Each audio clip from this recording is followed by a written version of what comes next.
Hi, friends. So today I'd urge you to imagine a scale. Or better yet, if you have a piece of paper and a pen, maybe just draw a straight line with a bar on the left and maybe a bar on the right. So this line is linear. It has no good, bad, up, down. It's just a linear scale. If you feel like you can imagine it better as a dial, you can draw sort of a circle and then have a pointer, and the pointer can move from one end to the other end. Again, no good, bad. What I'd like you to imagine is on the left side of your line or that circular sort of scale that you've made, you place the word ego or humanness. It is that absolute physical human self. And then on the right side, you place spirit, which is your absolute awake consciousness. It is everything that comes with spirit. And so under ego, you can put in certain feelings and stories that ego tells us, such as guilt, shame, not enough, hate, manipulation, selfishness, wanting, needing, desire, those kind of things. And maybe on the right side, where we have spirit on the extreme other end, we can put loving kindness, we can put in acceptance, forgiveness, we can put in gratitude, many of the qualities that actually make us feel great. Kindness, as I say kindness over and over, kindness is definitely embodied in spirit. And what I'm trying to get here at is, as spiritual beings, as you've heard me say many times, spiritual beings having a human experience, we have both in us. We have the capacity to live on a very spiritual level with full acceptance. We also have the capacity to feel extremely human, driven by human ego stories where we judge ourselves, we judge others, nothing's enough, and it all feels kind of blah. And what that blah feeling is when we are identifying and making decisions more from the left side, from the ego side, we're suffering more, whether we realize this or not. If we really were to take a step back and awaken to how we're making our decisions, even on small things, if someone says something to you, what is that? Where is the processing coming from? How are you processing it? Are you processing it from ego, where you're judging them or you're judging yourself? You're letting that inner critic kind of get in and tell you stories about yourself that are always lies? Or are you kind of pulling from your spiritual part, saying, I'm going to be loving towards whatever was said. I'm going to be loving towards myself, towards the other person, toward the situation, toward the event, toward life, whatever it is. Oftentimes, we meet people that are on any different part of the scale in different parts of their lives. So Dr. David Hawkins talks about the map of consciousness, where he says, we kind of have lower sense of consciousness, and then once we get up to courage, we sort of head up higher, and we hit enlightenment as the highest one. So that's another scale. But depending on different situations, for example, I might be very high on that scale, more towards spirit on that scale, as far as my work is concerned or my relationships are concerned.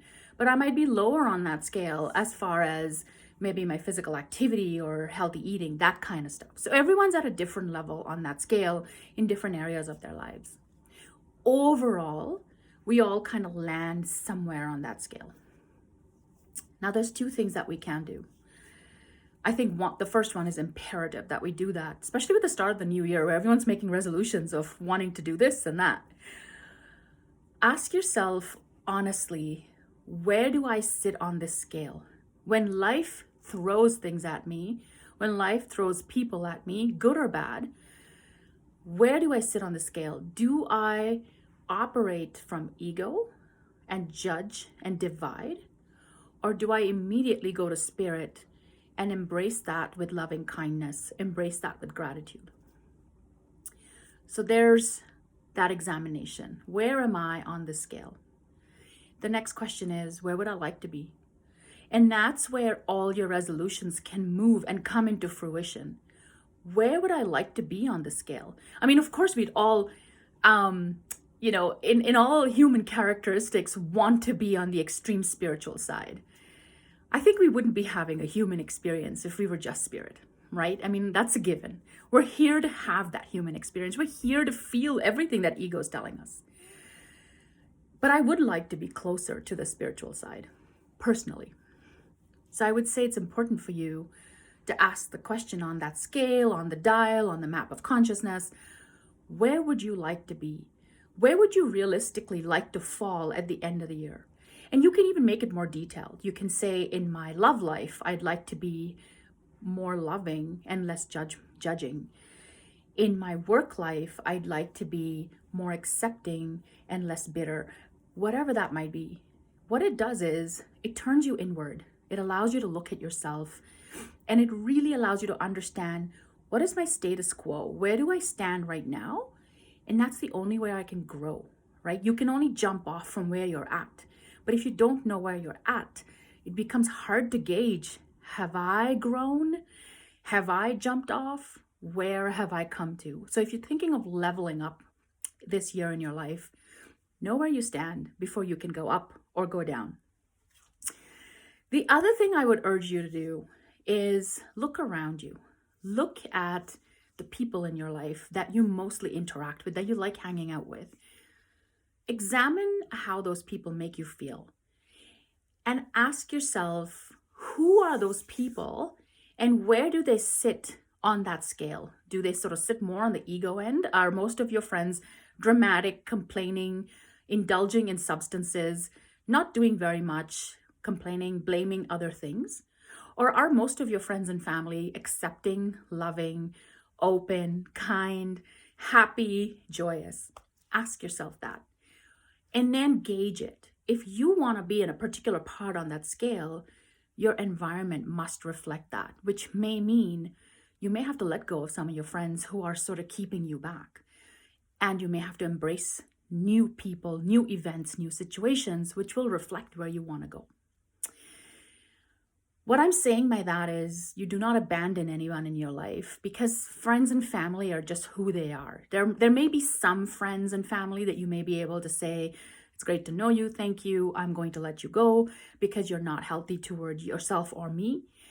But there's some friends and family that you do want to keep in your life, despite them having sort of this lowered or this left ego side that is more prominent in their life. What do you do then?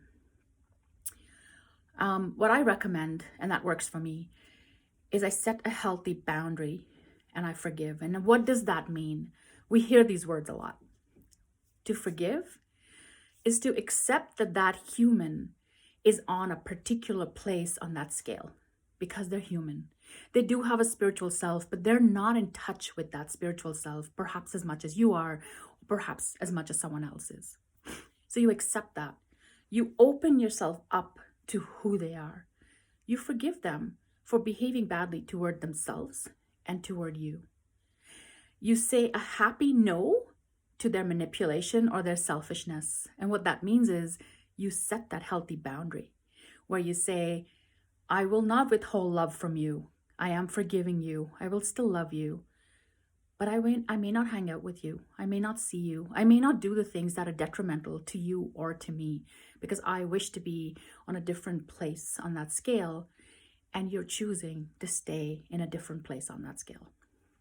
And this offers a lot of clarity, but it allows us to have a very spiritual relationship as humans with the other humans in our life, understanding that they too are spiritual beings having a human experience, but for whatever their reasons are, they're choosing to stay in one part of the scale and refusing to move up ahead. Now, can you help change them? No, you can't. You can only live by example.